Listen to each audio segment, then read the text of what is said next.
우리가 지난주까지 야고보서 말씀을 마치고 베드로서로 넘어왔습니다. 이 베드로서는 누가 썼을까요? 베드로가 썼겠죠. 이 베드로 전서 후서를 보면 몇 가지 특징이 있습니다. 특징 첫째는 수많은 명령형의 권면이 등장합니다. 우리가 1장 방금 전에 읽었던 13절에 보면 너희 마음에 허리를 동이고 근신하여 이렇게 되어 있죠. 이게 근신하라 이렇게 명령형으로 헬라어로는 되어 있습니다. 이런 명령형의 이 권면이 베드로전서에만 32개가 나와요. 그렇게 많은 명령으로 이루어져 있습니다. 그리고 이 베드로서에는 변화된 베드로의 모습이 잘 드러나죠. 연약한 갈대 시몬, 바람에 흔들리던 갈대 시몬이 그야말로 반석 같은 베드로가 돼가지고 굳건하게 서 있는 그런 변화된 베드로의 모습. 우리가 사복음서에서 보던 베드로가 아니에요. 사복음서에서 천방지축으로 날뛰던 베드로의 모습은 온데간데 없어지고 여기 베드로 전후서에 등장하는 베드로는 묵직하고 반석이에요. 반석 하고 그러면서 아주 사려 깊고 바람에 흔들리던 갈대가 생각하는 갈대로 변해요. 생각하는 갈대.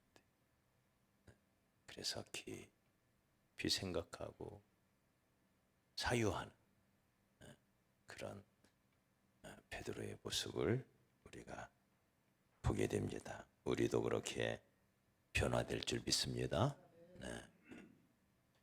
수십 년의 세월이 베드로를 그렇게 변화시킨 거죠. 이 책에는 고난이라고 하는 말이 21번이 나와요. 다가올 고난에 대한 대비로서 고난에 대한 언급이 그렇게 많습니다. 너희에게 다가올 그 고난이 무슨 의미가 있는지, 그 고난이 가져다주는 축복은 무엇인지, 고난 속에서 어떻게 너희가 믿음을 잘 지켜가야 하는지, 고난에 대한 특히 이제 이 책이 쓰여지고 얼마 안 가서 네로 황제를 통한 엄청난 고난이 폭풍처럼 밀려옵니다. 그걸 베드로가 바라보면서 베드로도 그 네로에 의하여 이제 순교를 당하게 되는데 그 고난을 바라보면서 그 고난을 대비하는 목적도 이 책 가운데는 있는 거죠. 그러면서도 이 책에는 소망이 나오죠. 소망. 고난 중에도 소망을 가르쳐요. 그것도 산 소망. 우리에게는 산 소망이. 소망에 대한 언급을 4번에 걸쳐서. 그래서 고난 중에도 소망을 붙잡아야 됩니다.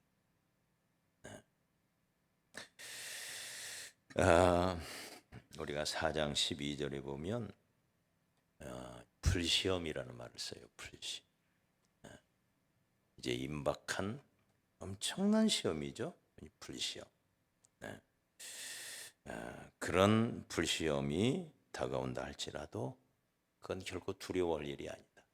얼마든지 이겨낼 수가 있다.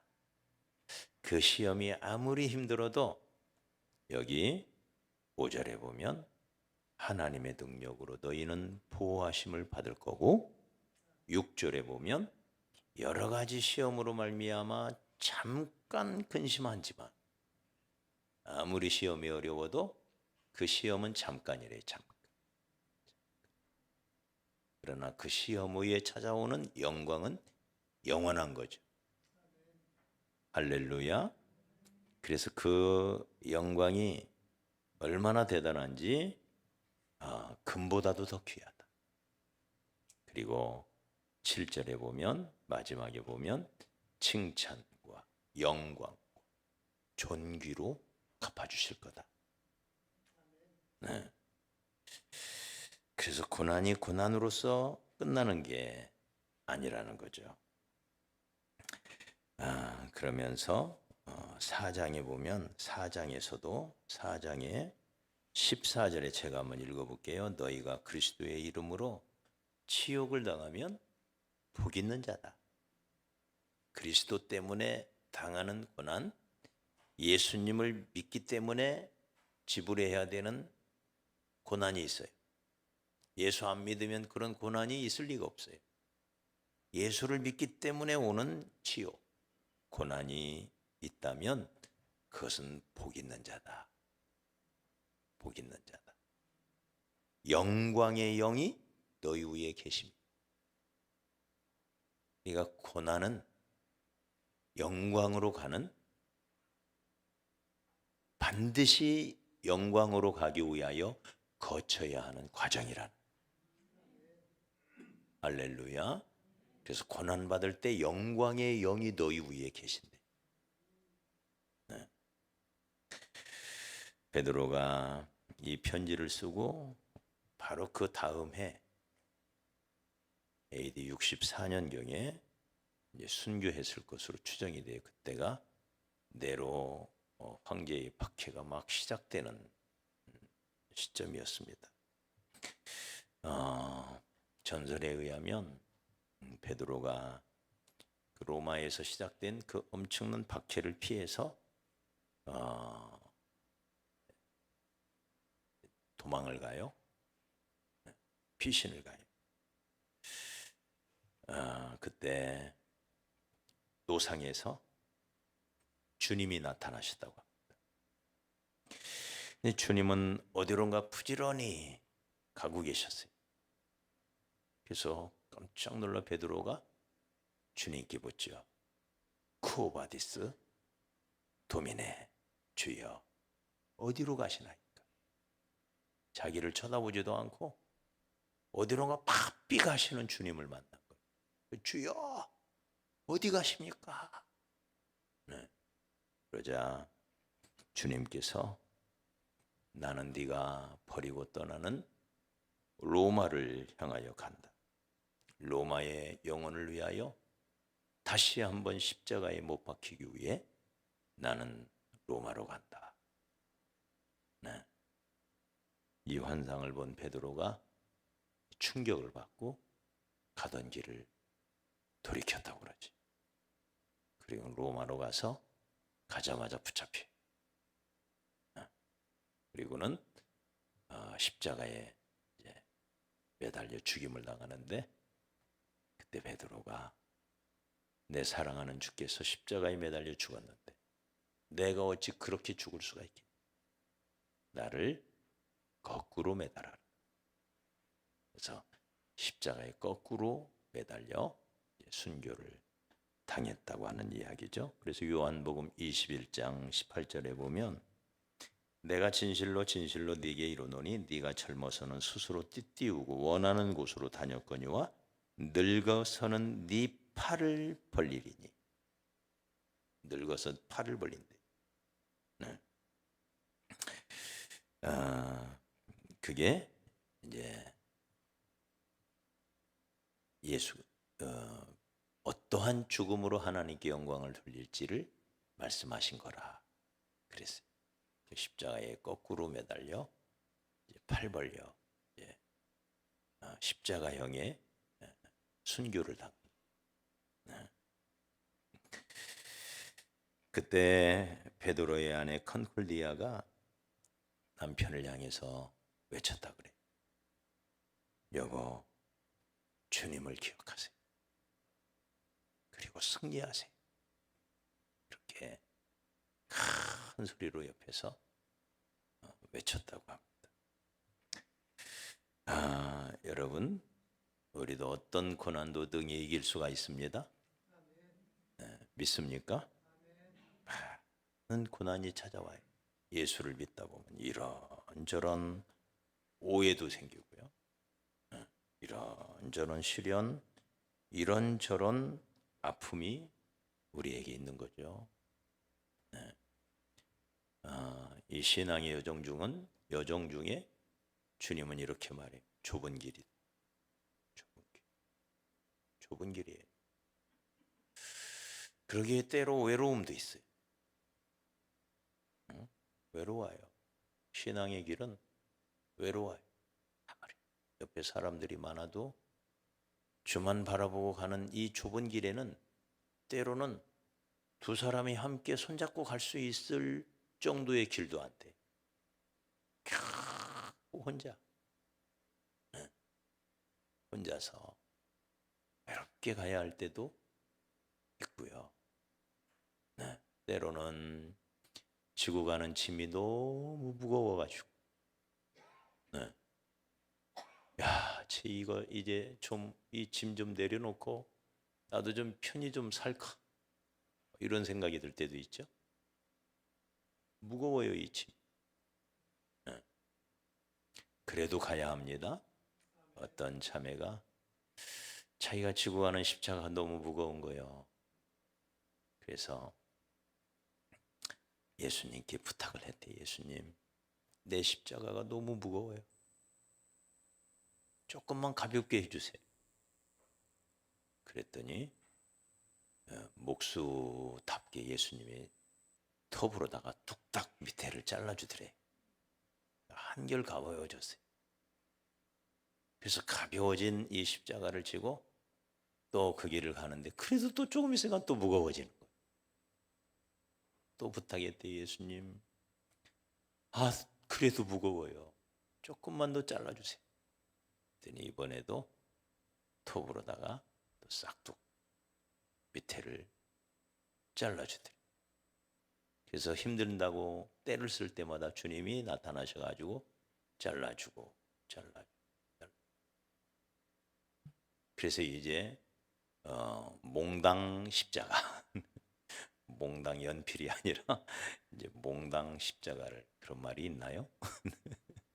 네, 짧아진 십자가를 지고 쫄래쫄래 가벼워가지고 신나게 가는데 드디어 천국문에 다다랐대.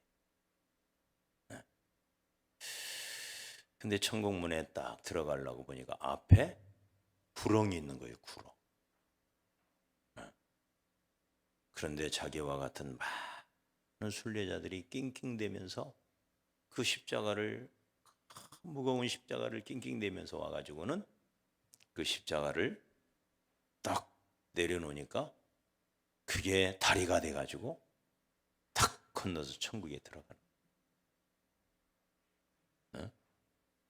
그래서 이 자매도 자기 십자가를 딱 내려놓으니까 이게 다 잘라 먹어가지고 이 짧은 십자가로는 다리가 안 되는 거예요.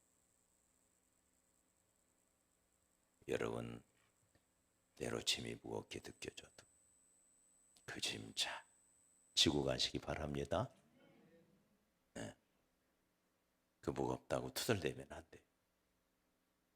지고 가고, 힘들고 언덕을 오르는 것이 왜 이렇게 어려운지, 언덕 하나하나를 넘으면 또 산이 나오고, 첩첩산 중에 첩첩산 중. 또 하나 넘으면 또 나오고, 또 나오고.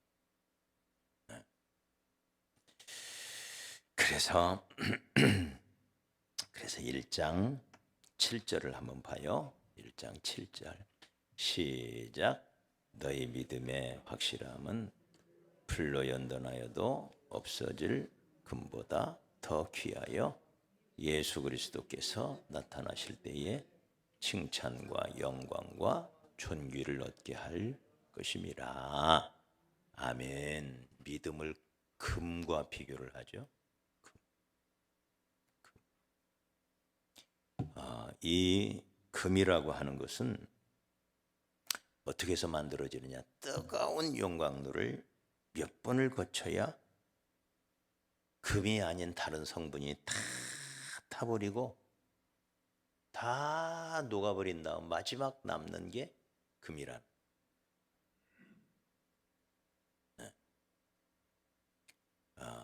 그래서 금은 안 없어져요. 화장을 해도, 사람이 죽어 화장을 해도요, 다 다른 건 녹아 없어지는데 금은 그 자리에 있어요. 금이빨 그대로 나와요. 이게 금이에요. 그래서 금이 귀해요. 근데 그 금처럼 우리를 연단한다는, 우리의 믿음을. 근데 금은 그 연단을 통해서 없어지지 않는 존재가 된 것 같지만 그 금조차도 없어질 때가 있어요.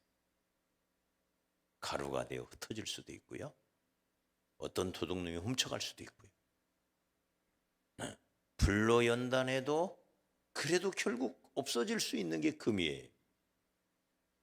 그러나 이 연단을 통하여, 시련을 통하여 다져진 믿음은 그 금보다 훨씬 귀하답니다. 할렐루야. 금이 그런 시련, 그런 연단을 통해서 금이 됐지만 그 금보다도 훨씬 귀한 게 시련을 통하여 연단된 믿음. 이게 진짜 믿음이라는 거예요. 그러니까 고난이 크면 영광도 큰 거예요. 할렐루야.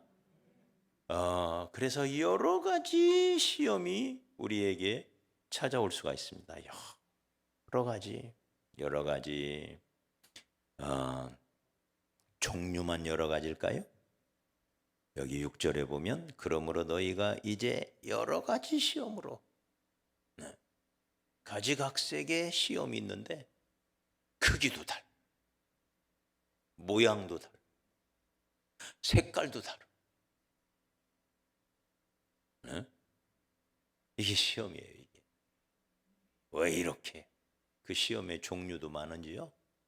크기도 모양도 색깔도 다 달라요. 그런 여러 종류의 시험이 있다는. 그런데 그 시험이 우리에게 가져다 주는 축복이 있는데 내 믿음을 연단시키더라. 할렐루야. 그러니 너희가 여러 가지 시험을 만나거든 기뻐하라. 하나님이, 주님이 말씀하신 거예요. 기뻐해. 기뻐해야 할 이유가 있죠. 뭡니까? 예수 그리스도께서 7절 다시 하반절, 예수 그리스도께서 나타나실 때에 그로 인하여 우리를 칭찬하고 그로 인하여 우리에게 영광의 면류관을 씌워주고 우리를 존귀한 자로 만들어 주시는 거죠. 이게 시련을 통하여, 여러 가지 시험을 통하여 연단된 믿음을 가진 사람들에게 주시는 축복인 것입니다. 마귀가 언제 절망하느냐? 마귀가 우리가 막 기뻐해서 성령 충만해가지고 찬양하고 막 감사하고 이러면 마귀가 절망할까요? 진짜 마귀가 절망하는 것은요, 힘들고 어렵고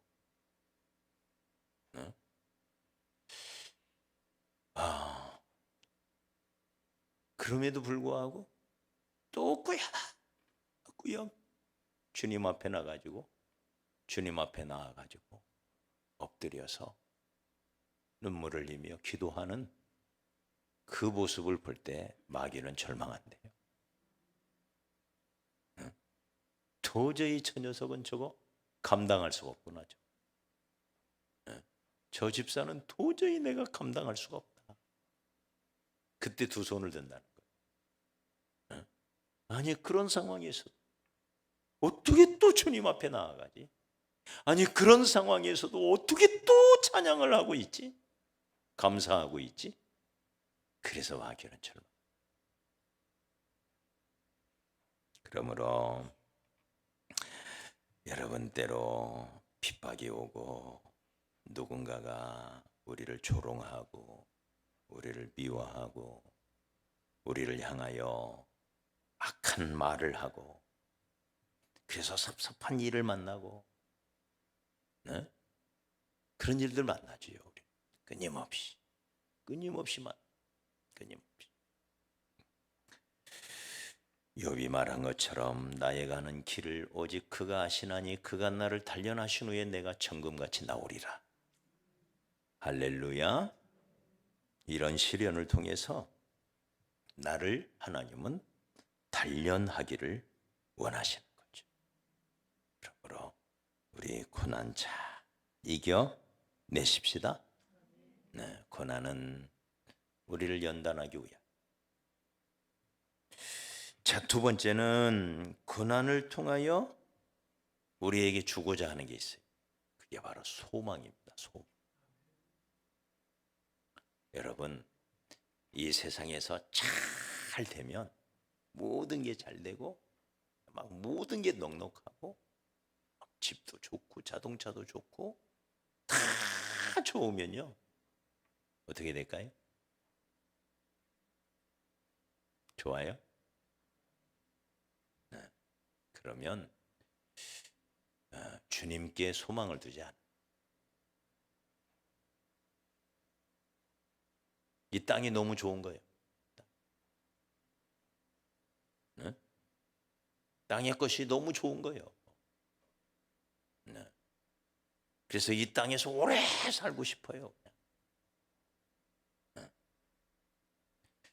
힘들고 어려울수록 우리는 주를 바라볼 수밖에 없도록 되어 있습니다. 그래서 고난은 우리로 하여금 주를 향한 소망을 갖게. 이 소망을 여기 3절에서는 뭐라고 하고 있는지 한번 불러볼까요? 자, 3절 다 같이 읽어봐요. 시작. 우리 주 예수 그리스도의 아버지 하나님을 찬송하리로다.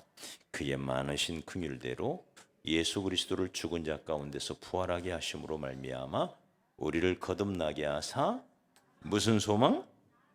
산 소망. 산 소망. 살아있는 소망. 죽은 소망이 아니라 살아있는 소망. 네, 그 소망을 우리에게 주셨대. 고난 중에 힘들고 어려울 때 우리는 우리의 소망 되시는 주만 바라보게 되는 거죠. 그래서 이게 축복이라는 거죠. 여러분, 천국은 어떤 곳이냐? 소망의 나라예요. 모든 소망이 이루어지는 곳이 천국이에요. 지옥은 반대로 절망의 나라예요. 어떤 소망도 꿈꿀 수 없는 것. 이게 지옥이에요. 네. 그러나 천국은 우리가 꿈꾸는 어떤 소망도 다 이루어지는 곳이 천국이에요. 좋습니까? 그런데 저와 여러분이 그 천국의 백성인 것입니다. 네.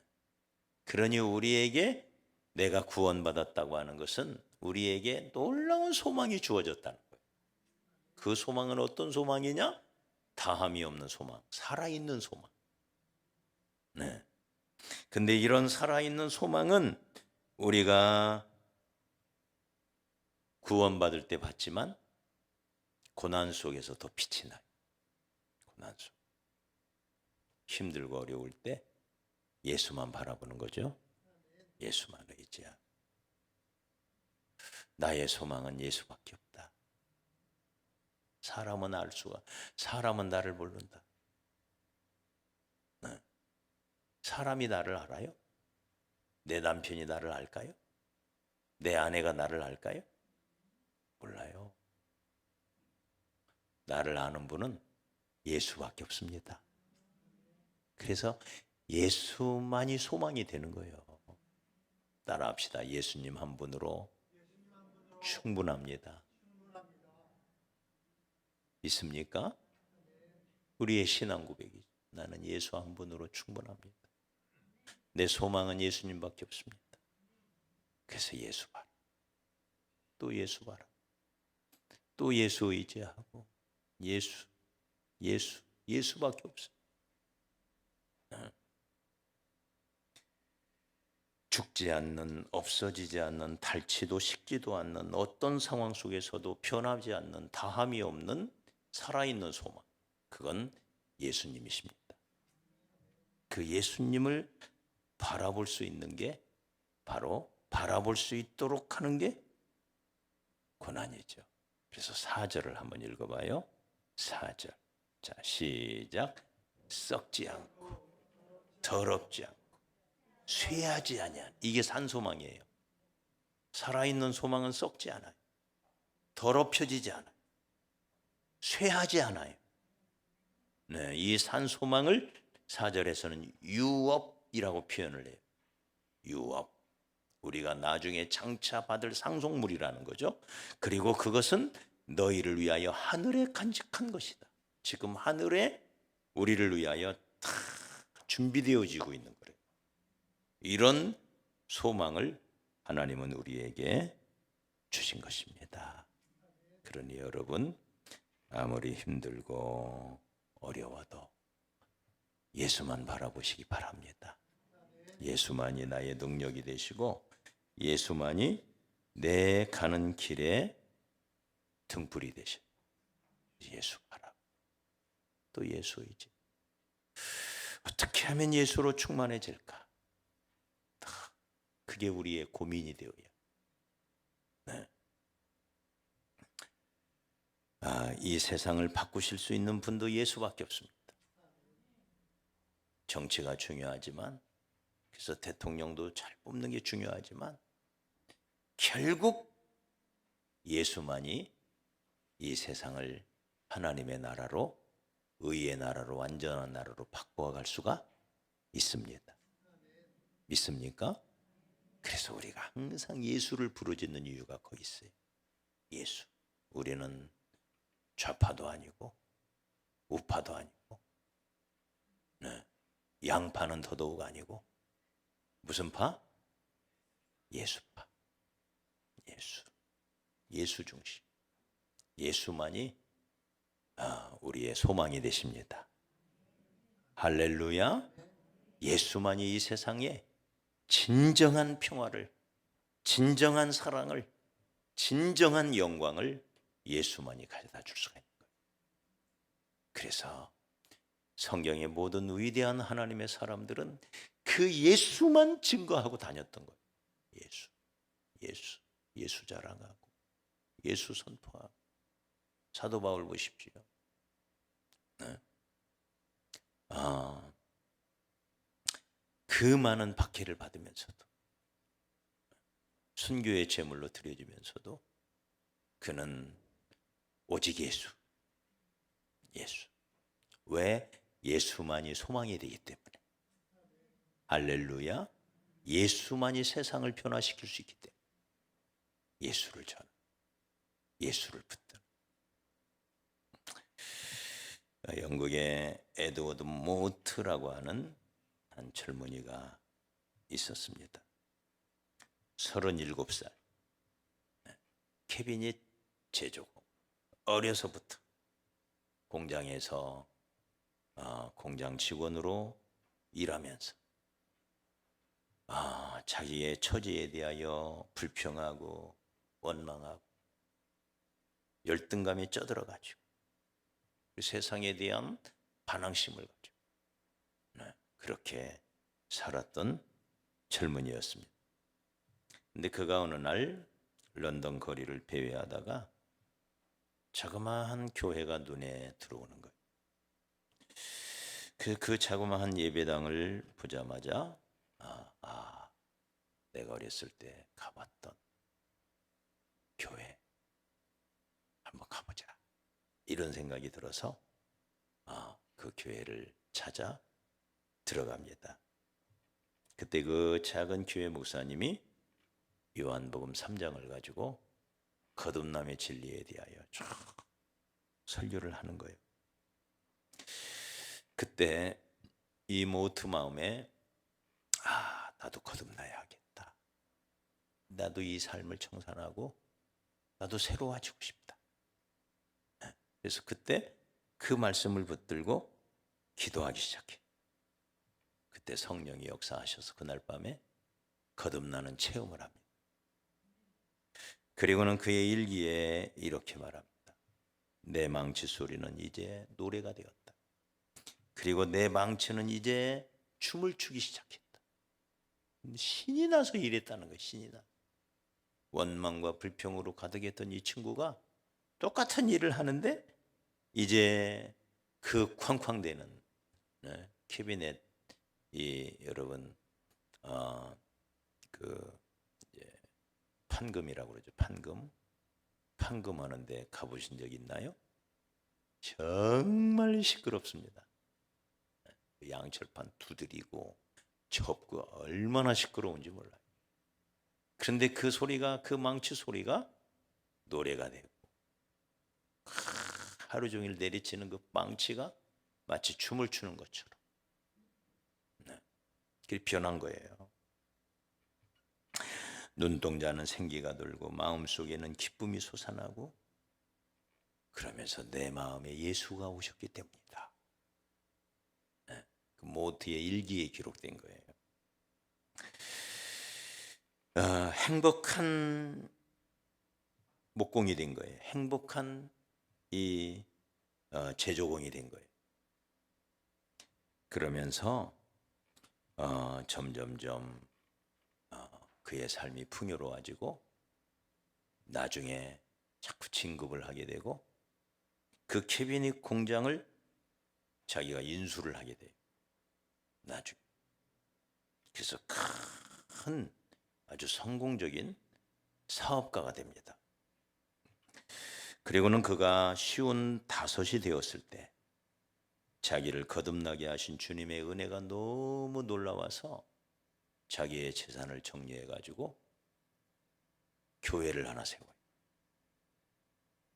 교회를. 그리고는 본인도 신학을 공부해서 나중에 목사가 돼요. 그래서 복음을 전합니다. 복음을 전하던 첫날 자기가 37살 때 만났던 예수, 절망과 원망 속에 망가져서 살았던 자기를 거듭나게 하사 새로운 인생으로 이끄셨던 그 주님의 은혜를 생각하면서 노래를 하나 만들어요. 찬양을 하나 만들어요. 감사의 시를 써요. 그 찬양 우리 한번 불러보게요.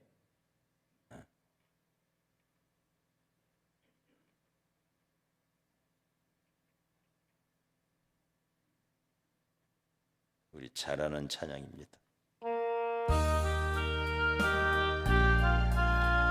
이 몸의 소망 무언가, 이 몸의 소망 무언가, 우리 주 예수뿐일세.